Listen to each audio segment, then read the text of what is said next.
जय हिंद दोस्तों, रक्षित करना के चैनल में आपका स्वागत है। दोस्तों कैसे हैं आप? उम्मीद करता हूं कि आप अच्छे होंगे। सबसे पहले आप सभी को, मेरे व्यूवर्स को नवरात्रि की हार्दिक शुभकामनाएं। देवी मैया आपका स्वास्थ्य हमेशा अच्छा रखे, आपका परिवार हमेशा खुश रहे। दोस्तों आज के इस वीडियो में मैं आपके लिए दो जानकारियां लेके आया हूं। कौन सी दो जानकारियां मैं आपको देने वाला हूं? सबसे पहले मैं आपको उसकी जानकारी दे देता हूं।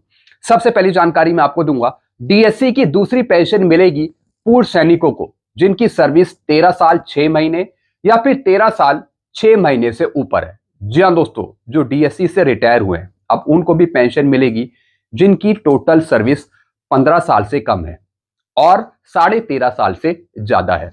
सुप्रीम कोर्ट का एक ऐतिहासिक फैसला आया है।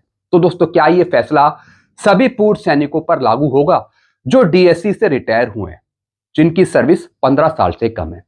क्या है पूरा फैसला, आगे समझाऊंगा जजमेंट दिखाकर।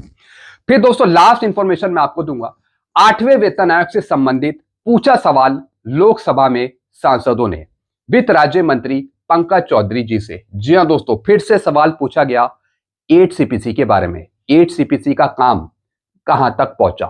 पेंशन पर, पे पर, सैलरी पर, फिटमेंट फैक्टर पे। जैसे कि दोस्तों आप पीछे थंबनेल में देख रहे हैं, लिखा हुआ है 8वें वेतन आयोग पर संसद में मोदी सरकार का बड़ा ऐलान। जी हां दोस्तों, मोदी सरकार ने वित्त राज्य मंत्री जी ने बताया है 8 सीपीसी के बारे में, फिटमेंट फैक्टर बता दिया। जी हां दोस्तों, जिस तरह से जवाब दिया गया है उससे पता लग जाएगा कि 8 सीपीसी पर जो काम होना है, फिटमेंट फैक्टर पे, पेंशन पे, सैलरी पे, वो काम कहां तक पहुंचा। तो दोस्तों लेटेस्ट अपडेट दी है वित्त राज्य मंत्री पंकज चौधरी जी ने 8 सीपीसी पर। क्या जवाब दिया है इसकी पूरी जानकारी आगे समझाऊंगा। तो दोस्तों बस यही दो जानकारी हैं जिन पर मैं बात करूंगा, इसलिए वीडियो में आप शुरू से लेकर आखिरी तक बने रहेगा। जानकारियों में आगे बढ़ने से पहले एक छोटी सी अपील मैं आपसे करूंगा, और अपील है चैनल सब्सक्राइब की। देखने में आया है काफी पेंशनर्स हैं जो वीडियो तो देख रहे हैं लेकिन अभी तक उनमें से कुछ पेंशनर्स ने चैनल को सब्सक्राइब नहीं किया। ऐसे कितने पेंशनर्स हैं? सिर्फ 37%, और कितनों ने किया है? 62%। तो मैं आपसे अपील कर रहा हूं, जितने पेंशनर्स ने अभी तक चैनल को सब्सक्राइब नहीं किया वो पेंशनर फटाफट सबसे पहले चैनल को सब्सक्राइब कर लीजिए और इस परसेंटेज को आप 100% तक पहुंचाइए चैनल को सब्सक्राइब करके, क्योंकि इस चैनल के माध्यम से, वीडियो के माध्यम से आपको सही ऑथेंटिक जानकारियां ही दी जाती हैं, वो भी नॉलेज के आधार पे। तो सबसे पहले आप क्या करेंगे? चैनल को सब्सक्राइब। चैनल का नाम है रक्षित खन्ना। चैनल सब्सक्राइब करना आपके लिए फ्री में है, आपको एक भी पैसे देने की जरूरत नहीं है। चलते हैं दोस्तों पहली जानकारी की तरफ। पहली जानकारी मैं आपको देने वाला हूं, डीएससी की दूसरी पेंशन मिलेगी पूर्व सैनिकों को जिनकी सर्विस 13 साल 6 महीने या फिर 13 साल 6 महीने से ऊपर और 15 साल से नीचे है। जी हां दोस्तों, जिनकी सर्विस डीएससी की 15 साल से कम है, 13.5 साल से ज्यादा है, उनको डीएससी की दूसरी पेंशन मिलेगी। काफी पूर्व सैनिक है जो डीएससी से रिटायर हुए हैं, आर्मी की पहली पेंशन ले रहे हैं, लेकिन डीएससी में सर्विस कम होने की वजह से, 15 साल ना होने की वजह से उनको पेंशन नहीं दी जा रही। तो दोस्तों सुप्रीम कोर्ट का हाल ही में एक फैसला आया है 24 मार्च 2026 का, जिसमें दोस्तों सुप्रीम कोर्ट ने केंद्र सरकार की अपील को खारिज करा है। इसमें लिखा हुआ है, आप देख रहे हैं, for the reason aforesaid the court hold that the present appeal are devoid of merit. The appeal are accordingly dismissed with no order as to cost pending application. जी हां दोस्तों, जितनी भी पेंडिंग एप्लीकेशन थी उन सब का निपटारा कर दिया सुप्रीम कोर्ट ने। अब दोस्तों यहां पे आप केस देख रहे हैं, ये डीएससी के पेंशनर्स के केस हैं जिन्होंने अपील डाली थी। तो दोस्तों अब इनको फायदा मिलेगा डीएससी की दूसरी पेंशन का। अब काफी पूर्व सैनिक मेरे से पूछ रहे हैं, क्या सर इस जजमेंट का फायदा हमें भी मिल पाएगा? क्या हमें भी डीएससी की दूसरी पेंशन मिल पाएगी? हालांकि हमने कोर्ट केस नहीं किया। तो दोस्तों अब मैं आपको कुछ पॉइंट समझाने वाला हूं, आप समझ जाएंगे। यह जजमेंट आप मेरे से ले सकते हैं, आगे के लिए यह जजमेंट आपके लिए यूजफुल होगा। अब दोस्तों यहां पे देखिए, मैंने आपको बताया जिनकी सर्विस 13 साल 6 महीने या फिर 13 साल 6 महीने से ऊपर है और 15 साल से नीचे है, उनको डीएससी की दूसरी पेंशन मिलेगी। जिनकी 13 साल 5 महीने हैं उनको नहीं मिलेगी। 13 साल 6 महीने और 13 साल 6 महीने से ऊपर और 15 साल से नीचे उनको मिलेगी डीएससी की पेंशन। ये पॉइंट आप नोट कर लीजिए। सुप्रीम कोर्ट का फैसला, सरकार की अपील खारिज, ये मैंने आपको बता दिया। अब पहला पॉइंट बहुत इंपॉर्टेंट है समझना। डीएससी की दूसरी पेंशन का फायदा सिर्फ उन्हीं पूर्व सैनिकों को मिलेगा जो कोर्ट केस जीते हैं। बाकियों को अलग से कोर्ट केस करना पड़ेगा जिन्होंने कोर्ट केस नहीं किया। जी हाँ दोस्तों, हमारे कुछ जानकार हैं, एडवोकेट, वकील, उनसे भी मैंने जानकारी ली है।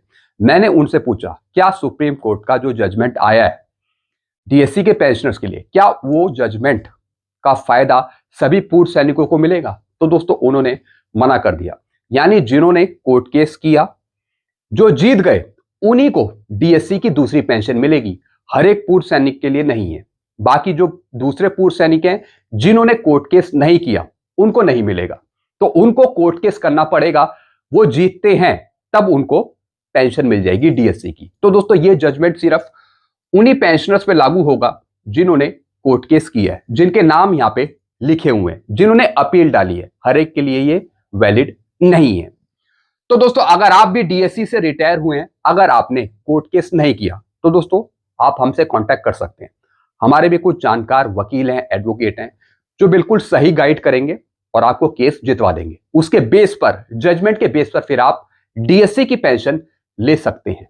तो दोस्तों जो कोर्ट केस करेगा उन्हीं को फायदा मिलेगा, जिन्होंने कोर्ट केस नहीं किया उनको करना पड़ेगा फायदा लेने के लिए।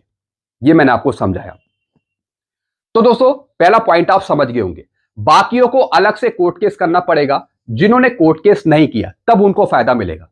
जिन्होंने कर रखा है कोर्ट केस, वो जीत गए हैं, उनको मिल जाएगा फायदा, जैसे कि ये अभी आदेश आया सुप्रीम कोर्ट का। फिर दोस्तों दूसरा पॉइंट क्या है, 13 साल 6 महीने पर भी मिल जाएगी पेंशन, या फिर इससे ऊपर। मैंने आपको बताया जिनकी 13 साल 6 महीने सर्विस है, 13 साल 6 महीने से ऊपर है और 15 साल से कम है, इसके बीच में है, तब उनको डीएससी की पेंशन मिल जाएगी। जिनकी 15 साल से ऊपर है उनको तो मिल ही रही है पेंशन। ये केस है जिनके 15 साल से कम सर्विस है। तो दोस्तों दूसरा पॉइंट भी आप समझ होंगे। इससे जुड़ी और कोई जानकारी चाहिए तो आप मेरे को कांटेक्ट कर सकते हैं, मेरे को कमेंट भी कर सकते हैं।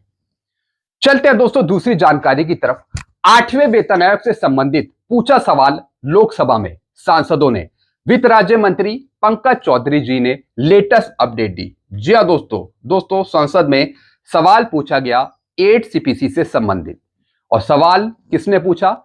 एक सांसद है श्री ए राजा। यह सवाल पूछा गया था 23 मार्च 2026 को। अब दोस्तों सबसे पहले मैं आपको बताऊंगा कि सवाल क्या पूछा, फिर मैं आपको बताऊंगा जवाब क्या दिया। सबसे पहले दोस्तों सवाल पूछा, क्या 8वें केंद्रीय वेतन आयोग के लिए अध्यक्ष और सदस्यों की नियुक्ति की गई है? यदि हां तो उसकी स्थिति क्या है, उसका ब्यौरा क्या है? फिर दूसरा सवाल पूछा, वेतनमान, वेतन भत्ते और पेंशन ढांचों में प्रस्तावित बदलावों सहित उक्त वेतन आयोग द्वारा किन किन प्रमुख क्षेत्रों की समीक्षा की जा रही है, यानी किन किन पर काम करा जा रहा है वेतन आयोग के द्वारा या फिर सरकार के द्वारा। क्या वेतन पे, पेंशन पे, सैलरी पे, या फिर पेंशन ढांचों के स्ट्रक्चर पे क्या कुछ काम हो रहा है, उसकी प्रेजेंट पोजीशन क्या है, स्थिति क्या है। फिर तीसरा क्वेश्चन पूछा, सीपीसी संबंधी रिपोर्ट प्रस्तुत करने के लिए प्रस्तावित समय सीमा क्या है? कब तक वेतन आयोग अपनी रिपोर्ट सबमिट करेगा सरकार को, उसकी समय सीमा क्या है, टाइम लिमिट क्या है, और इसकी सिफारिशों के कार्यान्वयन के लिए सरकार की रूपरेखा क्या है, कब तक सरकार पूर्ण रूप से लागू कर देगी 8 सीपीसी को फाइनली। तो दोस्तों सबसे पहले ये 3 प्रश्न पूछे, अब इसका जवाब क्या दिया एक ही बारी में वित्त राज्य मंत्री ने, अब मैं आपको ये समझाता हूं। फिर लास्ट वाला क्वेश्चन का आंसर मैं आपको बाद में समझाऊंगा। अब इन तीनों प्रश्नों का जवाब दिया वित्त राज्य मंत्री पंकज चौधरी जी ने। सरकार ने अध्यक्ष और सदस्यों की नियुक्ति के साथ 8वें केंद्रीय वेतन आयोग के गठन के लिए दिनांक 3/11/2025 के संकल्प को अधिसूचित किया है। यानी वित्त राज्य मंत्री पंकज चौधरी जी ने बताया कि 3/11/2025 को सरकार की तरफ से गजट नोटिफिकेशन निकाला 8 सीपीसी के टर्म ऑफ रेफरेंस देने के संबंध में। यानी सरकार ने टर्म ऑफ रेफरेंस जारी कर दिए, जो अपने गठन के 18 महीने के भीतर केंद्र सरकार के कर्मचारियों के वेतन, भत्ते, पेंशन आदि जैसे विभिन्न मुद्दों पर अपनी सिफारिशें प्रस्तुत करेगा। यानी इन्होंने बताया कि सरकार ने वेतन आयोग को 18 महीने का समय दिया है, तो इन 18 महीनों के समय में जो वेतन आयोग है वो वेतन, भत्ते, पेंशन इन सभी मुद्दों पर काम करेगा, अपनी सिफारिशें देगा सरकार को, अपनी रिपोर्ट देगा। तो दोस्तों यहां पे समय सीमा बताई है 18 महीने की। 18 महीने में वेतन आयोग को पेंशन पे भी काम करना है, सैलरी पे भी काम करना है, भत्तों पर भी काम करना है और फिटनेस फैक्टर पे भी काम करना है। सब पर काम करके एक रिपोर्ट देनी है वेतन आयोग को, वो भी सरकार को। तो दोस्तों ये जवाब दिया। फिर दूसरा क्वेश्चन पूछा, क्या सरकार ने सीपीसी की सिफारिशों को लागू करने के केंद्रीय बजट के संबंध में राजकोषीय प्रभाव का कोई आकलन किया है? यदि हां तो उसका ब्यौरा क्या है? जी हां दोस्तों, तो दोस्तों यहां पे सवाल पूछा, क्या सीपीसी 8 सीपीसी की सिफारिशों को लागू करने के लिए केंद्रीय बजट के संबंध में कोई एक्सपेंडिचर बनाया है सरकार ने 8 सीपीसी का? क्या 8 सीपीसी का बजट तैयार करा है सरकार ने? अब दोस्तों यहां पे जवाब क्या दिया वित्त राज्य मंत्री ने, 8वें केंद्रीय वेतन आयोग की सिफारिशों के राजकोषीय प्रभाव के संबंध में तभी ज्ञात हो पाएगा जब 8वें केंद्रीय वेतन आयोग द्वारा सिफारिशें की जाएंगी, जब 8 सीपीसी की रिपोर्ट सबमिट हो जाएगी, उसी के बाद आकलन हो पाएगा कि कितना एक्सपेंडिचर है 8 सीपीसी का। उससे पहले नहीं पता लग पाएगा, ऐसा जवाब दिया।